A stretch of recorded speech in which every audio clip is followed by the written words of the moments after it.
Hello everyone, कैसे हैं आप सब लोग। सभी का स्वागत करता हूं एमबाइट पर। आज की क्लास में हम नेवी के बारे में बहुत इंपॉर्टेंट इन्फॉर्मेशन देखने जा रहे हैं दोस्तों।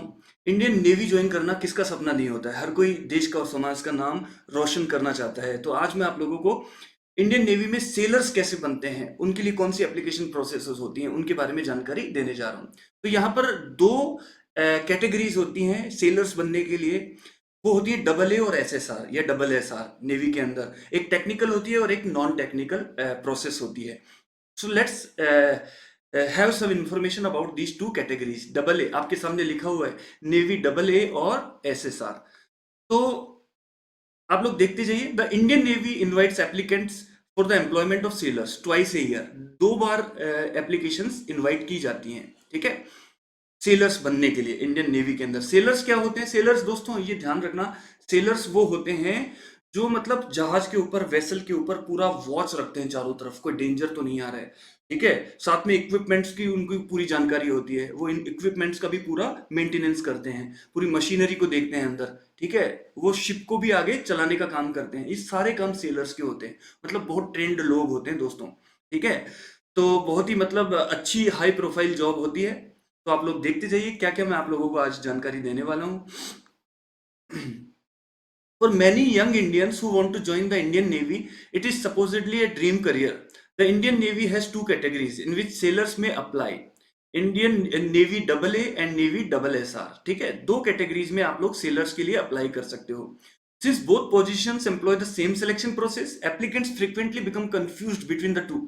भाई सेम सिलेक्शन प्रोसेस है तो लोगों को लगता है ये सेम है, लेकिन सेम नहीं है दोस्तों। दोनों यूनिक चीजें हैं, अलग अलग है, डिफरेंस है दोनों के अंदर। तो देखते हैं एक एक करके आज की क्लास में हम क्या क्या डिस्कस करने जा रहे हैं। Here we are going to discuss work profile and work environment of Navy double A and Navy double S R, education qualification of Navy double A and Navy double S R, rank and insignia in Navy double A and Navy S S R. मतलब rank क्या होती है, insignia मतलब symbols, और इनको जो भी वहां पर जो ग्रुप के अंदर पहचान मिलती है, सिंबल्स मिलते हैं, यूनिफॉर्म मिलती है, वो सब क्या होती हैं, ये इंसिग्निया के अंदर आ जाती हैं। Selection process and age limit for navy double A and Navy S S are, salary of Indian Navy double A and Navy S S are. ये सारी चीजें आज हम जानने जा रहे हैं। तो आप बिल्कुल एक्साइटेड हो जाइए सब चीजों को जानने के लिए। एक एक करके हम सब चीजें देखते हुए चलते हैं। Work profile and environment of Navy double A and Navy double S are. तो यहां पर हम पहले नेवी डबल ए की बात करते हैं। Navy A is known as technical sailor of the Indian Navy. ध्यान रखना है ये टेक्निकल सेलर्स होते हैं दोस्तों, जबकि डबल एस आर जो वो कैटेगरी होती है वो होती है नॉन टेक्निकल सेलर्स की, ठीक है। ये पहला डिफरेंस यहां पर आ गया। All experience for the role of double A, जिसको बोला जाता है आर्टिफिसर्स अप्रेंटिस। डबल ए का फुल फॉर्म क्या है? Artificers apprentice are sailors of the Indian Navy, ठीक है। तो ये डबल ए जो भी लोग हैं ये सब इंडियन नेवी के अंदर क्या कहलाते हैं? सेलर्स कहलाते हैं। They will complete 9 weeks of basic training. तो ये ध्यान रखना, 9 वीक की तो इनकी बेसिक ट्रेनिंग होती है। लगभग 2 महीने से थोड़े से ज्यादा, 2 महीने से थोड़े 5-7 दिन ज्यादा की इनकी ट्रेनिंग होती है। ये आप लोग ध्यान रखना। At the Indian naval station Chilka before moving to various naval training establishments for professional training in the designated trade. तो चिल्का में जो हमारा इंडियन नेवल स्टेशन है वहां पर इनकी ट्रेनिंग होती है। फिर प्रोफेशनल अलग अलग ट्रेनिंग एस्टेब्लिशमेंट्स में इनकी ट्रेनिंग की जाती है। Based on the demands of the service the branch और ट्रेड विल बी डेजिग्नेटेड। तो सर्विस की डिमांड के हिसाब से, ठीक है, आपकी ब्रांच और ट्रेड कहां पर आपको आगे की ट्रेनिंग लेनी है वो सब आगे डिसाइड किया जाता है, ठीक है। पर एक बेसिक सबकी ट्रेनिंग होती है वो 9 वीक्स की होती है। फिर आगे और ट्रेनिंग्स आपकी अलग अलग पर्टिकुलर होती रहती है। Work profile and environment of Indian Navy and Indian SSR, Indian Navy double A and Indian Navy SSR. Work profile and environment of Navy double A and of artificers job description. Double A का अभी बताया था आपको full form, artificer apprentice. तो artificer का जो job होता है वो उसमें बहुत सारे काम होते हैं दोस्तों। क्या क्या होते हैं? आप लोगों को इनको काम करना पड़ता है working on steam powered machinery. जैसे कि अभी आपको मैंने बताया था, पूरी मशीनरी पर ये काम करते हैं। Diesel and gas turbines, guided missiles and other autonomously operated weaponry, ठीक है, sensors, avionics, computers, extremely complex radio and electrical power systems. वो हर चीज पर मतलब वॉच रखते हैं दोस्तों, कहाँ से सिग्नल कौन से आ रहे हैं, उन सब की उनको नॉलेज होती है। टेक्निकल बहुत जबरदस्त नॉलेज होती है इनको, मशीनरी की, हार्डवेयर की नॉलेज होती है, सॉफ्टवेयर की नॉलेज होती है, पूरे ट्रेंड लोग होते हैं दोस्तों। ठीक है, ऐसी ट्रेनिंग इनको दी जाती है, पूरे शिप को ही संभालते हैं। ठीक है, जॉब डिस्क्रिप्शन ऑफ ए। तो यहां पर मैं आपको बता दूं, आर्टिफिशियल का जो जॉब डिस्क्रिप्शन होता है, डिपेंडिंग ऑन स्पेशलाइजेशन, किस में वो स्पेशलाइजेशन कर रहा है।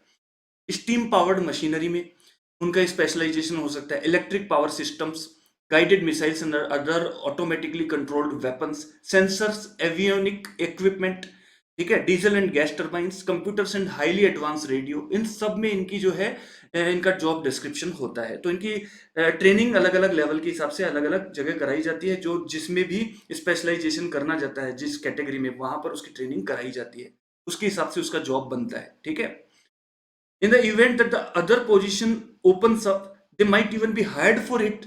Although the employment profile for the Indian Navy AA candidates would be the same as the above.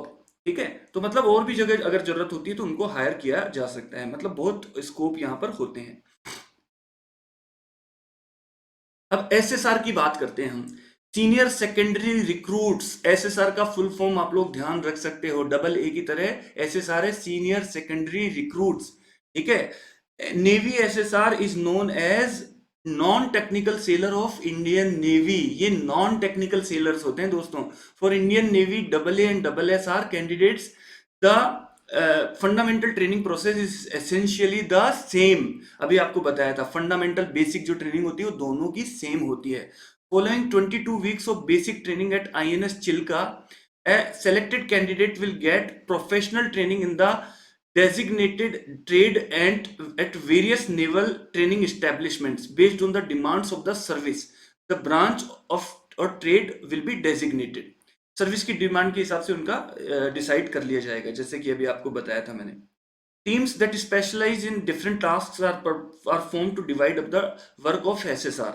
The employment of radars, sonars, communications equipment, or the discharge of weapons like missiles, firearms और rockets are a few examples. तो भैया जी, ship के अंदर आपको जो मिसाइलें आप लगाते हो, ठीक है, रडार सेंसर्स वगैरह सब कुछ होते हैं वहाँ पे, कम्युनिकेशन इक्विपमेंट्स होते हैं, उनको चलाएगा कौन? क्या वो ऐसे ही चल जाएंगे? वहां पर कोई टेक्निकल लोग तो चाहिए ना, और नॉन टेक्निकल लोग भी चाहिए। तो इसीलिए डबल ए और एसएसआर लोगों की जरूरत पड़ती है, पूरा संभालते हैं एक दूसरे को। एक टेक्निकल विंग देखता है, एक नॉन टेक्निकल विंग देखता है, तो इनकी उसी हिसाब से ट्रेनिंग करवाई जाती है दोस्तों। तो अब जॉब डिस्क्रिप्शन की बात करें ऑफ नेवी एसएसआर, तो an SSR job description involves working on various equipment such as aircraft carriers, fascinating submarines and aircraft, sonars and communications, replenishment ships, highly technical works, radars, ठीक है, the firing of weapons like missiles, guns, rockets, guided missile destroyers and frigates। ये सब जो है इन पर various equipments पर इनको काम करवाया जाता है। ठीक है, इन लोगों को, डबल एस आर को। बात सबको समझ में आ रही होगी। तो मतलब ये टेक्निकल जो लोग हैं, डबल ए जो लोग हैं, उनके साथ मिलकर ही ये काम करते हैं दोस्तों, उनको असिस्ट करने का काम करते हैं ये। Educational qualification for navy double ए, तो ये ध्यान रखना, सर्टिफिकेशन ऑफ 10+2 एग्जामिनेशन विद 60% और more in aggregate with maths, physics and at least one of this subjects, chemistry, biology, computer science. ठीक है, ये आप लोगों को ध्यान रखना। तो मैथ्स फिजिक्स तो उनके पास होनी चाहिए, और कम से कम एक सब्जेक्ट इनमें से होना चाहिए, केमिस्ट्री, बायोलॉजी या कंप्यूटर साइंस, कम से कम एक सब्जेक्ट इन तीनों में से होना चाहिए। ये नेवी डबल ए के लिए है। और नेवी एसएसआर के लिए बात करूं तो 10+2 इनका मैथ्स फिजिक्स से होना चाहिए, और केमिस्ट्री, बायोलॉजी और कंप्यूटर साइंस में से एक सब्जेक्ट तो इनका होना ही चाहिए। मतलब एजुकेशनल क्वालिफिकेशन में केवल यही डिफरेंस है कि वहां पर 60% माना गया है। वहां पर क्या है, नेवी डबल ए के अंदर 10+2 एग्जामिनेशन विद 60% होना चाहिए, या फिर 60% या फिर इससे ज्यादा नंबर होने चाहिए, किसमें, मैथ्स, फिजिक्स या एटलीस्ट एक सब्जेक्ट में। यहां पर ऐसा कुछ नहीं बोला गया है एसएसआर के अंदर कि 60% आपका होना ही चाहिए। ठीक है, ये डिफरेंस यहां पर आ जाता है, ये आप लोग ध्यान रखना। और यहां पर मैं आपको बता दूं, rank and insignia in navy and Navy SSR. तो रैंक और इसको आप लोग कंपेयर कर सकते हो। ये जब नाम जो है इनका डिफरेंस ये होता है, इनके नामों को ऐसे बोला जाता है, अप्रेंटिस, सीमैन, आर्टिफिसर, सीमैन 1, ठीक है, और एमसीपीओ तक ये पहुंचते हैं। एमसीपीओ 1, एमसीपीओ 1, ये हाईएस्ट लेवल तक ये पहुंचते हैं। ठीक है। एमसीपीओ क्या होता है दोस्तों? ये एमसीपीओ का जो फुल फॉर्म होता है वो होता है मास्टर चीफ पेटी ऑफिसर। ये सबसे हाईएस्ट रैंक होती है इनकी, ये ध्यान रखना, मास्टर चीफ पेटी ऑफिसर, यहां तक का ये पहुंचते हैं इनकी रैंकिंग जो होती है। Selection process and age limit की अगर हम बात करें तो एग्जामिनेशन टेस्ट कैसे होते हैं यहाँ पर, पहली बात ध्यान रखना, कंप्यूटर बेस्ड एग्जाम होता है, फिजिकल टेस्ट होता है और मेडिकल टेस्ट होता है, तीनों तरह के टेस्ट यहाँ पर किए जाते हैं। और एज लिमिट की बात करूं अगर मैं, तो फॉर बोथ एग्जाम्स कैंडिडेट 17 से 20 साल के बीच में होनी चाहिए। ठीक है, ये आप लोग ध्यान रख सकते हो। साथ में मैं आप लोगों को यहाँ पर ये भी बता दूं, salary of Indian Navy AA and Navy SSR, ये आप लोग अच्छे से देख लीजिएगा, सैलरी के बारे में भी मैं आप लोगों को यहाँ पर बता देता हूँ। For their services they receive ample compensation, compensation अच्छा खासा मिल जाता है। They receive A monthly stipend of ₹48,800 while they are in training।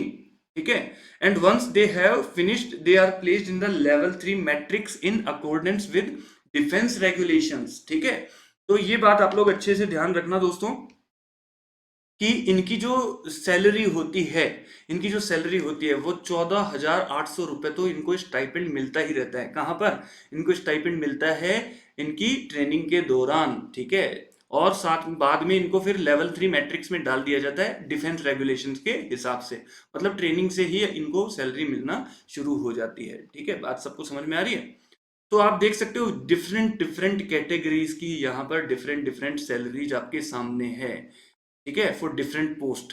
यहाँ पर नेवी ए की यहाँ पर जो है रैंक और सैलरी बताई गई है, रैंक 3, रैंक 4, 5, 5A, 6, 7, 8, ये सबसे हाईएस्ट रैंक होती है 8 वाली, और 1,51,000 तक इनकी सैलरी पहुंच जाती है। ठीक है, जहां पर इनकी स्टार्टिंग सैलरी 69,000 रुपये से स्टार्ट हो रही थी। ठीक है, रैंक 3 से रैंक 8 तक इतना डिफरेंस इनका आता जाता है। सैलरी बहुत अच्छी खासी अट्रैक्टिव सैलरी है, साथ में आप लोगों को एक प्राइड आप लोगों को मिल रहा है कि आप नेवी में काम कर रहे हो, इंडियन नेवी में देश के लिए कुछ काम कर रहे हो आप लोग। ठीक है, तो ये आप लोगों के लिए बेनिफिट है, आप लोगों को समाज में रिस्पेक्ट बहुत अच्छा मिलता है क्योंकि आप नेवी में हो। हर कोई ये जानता है नेवी में ऑफिसर है, सेलर है। ठीक है, और इतना अच्छा आप लोगों को मिलता है। इसके अलावा बेनिफिट्स और पर्क्स तो मिलते ही मिलते हैं जो आर्म्ड फोर्सेज में दिए जाते हैं, बहुत सारे बेनिफिट्स मिलते हैं दोस्तों सैलरी के अलावा। ठीक है, तो मतलब पैसे से कभी कोई दिक्कत नहीं आती है, बहुत अच्छी आप लोगों को सैलरी वगैरह मिलती है। एसएसआर की भी आप लोग देख सकते हो, वही सेम सैलरी है। रैंकिंग भी अगर आप देख सकते हो 3 से 8 तक एमसीपीओ की, तो ये आपकी सैलरी यहाँ पर दिखाई गई है। ठीक है, तो उम्मीद करता हूँ आप सबको सारी बात समझ में आ रही होगी। तो ये जो सेशन था दोस्तों, इसमें हमने इंडियन नेवी डबल ए और एसएसआर इन दोनों का कंपैरिजन किया। तो सबसे इंपॉर्टेंट बात तो ये है कि आप जो है देश के लिए कुछ करना चाहते हो, इसलिए आप नेवी में आना चाहते हो। आर्म्ड फोर्सेज में आप क्यों आना चाहते हो? ठीक है, वो इसलिए आना चाहते हो क्योंकि आप देश के लिए कुछ करना चाहते हो, आपके आपके अंदर जज्बा है कि यस मैं इतना टफ जॉब भी कर सकता हूँ। डिफेंस का जॉब इतना आसान थोड़ी होता है, टफ होता है। और वहाँ पर जो बिल्कुल लेजी टाइप के या सॉफ्ट बिल्कुल टाइप के लोग होते हैं वो वहाँ पर चल नहीं सकते। वहाँ तो ऐसा आदमी चाहिए जो मन से और तन से दोनों से मजबूत आदमी हो। तो नेवी भी एक ऐसा ही फील्ड है जहाँ पर आपको मतलब हर तरह की ट्रेनिंग वहाँ पर ट्रेनिंग से गुजरना पड़ता है। ठीक है, आपको बीच समुद्र की ट्रेनिंग से भी गुजरना पड़ता है। ठीक है, सी के अंदर तो आपको रहने का काम होगा ही होगा, उसके अलावा ऑफ शोर ट्रेनिंग भी आपको दी जाती है, टेक्निकल नॉन टेक्निकल, मतलब बहुत लायक आदमी आप लोगों को बना दिया जाता है। दुश्मन से कैसे निपटना है आप लोगों को समझ में आता है कि कैसे मॉनिटरिंग की जाती है, मिसाइल्स को कैसे छोड़ा जाता है शिप के ऊपर से, वो सारी टेक्निकल ट्रेनिंग आपको वहाँ पर दी जाती है। ठीक है, फायर आर्म्स, गन्स, मशीनरी कैसे चल रही है, आपको वॉच रखना है चारों तरफ, ये सब काम आप वहाँ पर कर रहे हो। बहुत एक्साइटिंग जॉब होता है दोस्तों, तो मुझे उम्मीद है कि सबको अच्छा लगा होगा। ठीक है, अपना शेड्यूल आप लोग ध्यान रखिए, एमबाइब पर आपका जो एनडी और सीडीएस के लिए हमारी क्लासेस होती हैं वो आप लोग देख सकते हो कब कब कौन कौन सी क्लासेस होती हैं। ठीक है, तो आप लोग इनको ज्वाइन कर सकते हो। ऐप आप लोग जरूर डाउनलोड कर लीजिए हमारे अपने एमबाइब का। वहाँ पर आप जाओगे तो आप लोगों को अपने जिस एग्जाम की भी आप तैयारी कर रहे हो उसी एग्जाम के बारे में आपको वहाँ पर सारी इंफॉर्मेशन मिलेगी, सारा मटेरियल मिलेगा, बुक्स मिलेंगी, प्रैक्टिस सेट्स, टेस्ट, सब कुछ वहाँ पर आप लोगों के लिए डाले गए हैं और अपडेशन डेली चल रहा है दोस्तों। ठीक है, और आर्टिफिशियल इंटेलिजेंस की सहायता से आप लोगों को आपकी बताई जाती है कितनी मास्टरी आपकी सब्जेक्ट्स में हो चुकी है। तो आप लोग जरूर से एक्सप्लोर कीजिए। साथ में अपना जो टेलीग्राम चैनल है एम्बाइब अचीव डिफेंस एग्जाम्स, इसको आप लोग जरूर ज्वाइन कर लीजिए ताकि पीडीएफ आप लोगों को टाइम पर मिलती रहे। लिंक आपके सामने है। तो thank you so much guys join करने के लिए। उम्मीद करता हूँ कि सभी लोग अच्छे से मोटिवेट हुए होंगे इन जॉब्स के लिए और आपको मैं इंफॉर्मेशन दे पाया होगा। ठीक है, तो थैंक यू सो मच। आज का सेशन हम यहीं समाप्त करेंगे। बाय बाय और जय हिंद।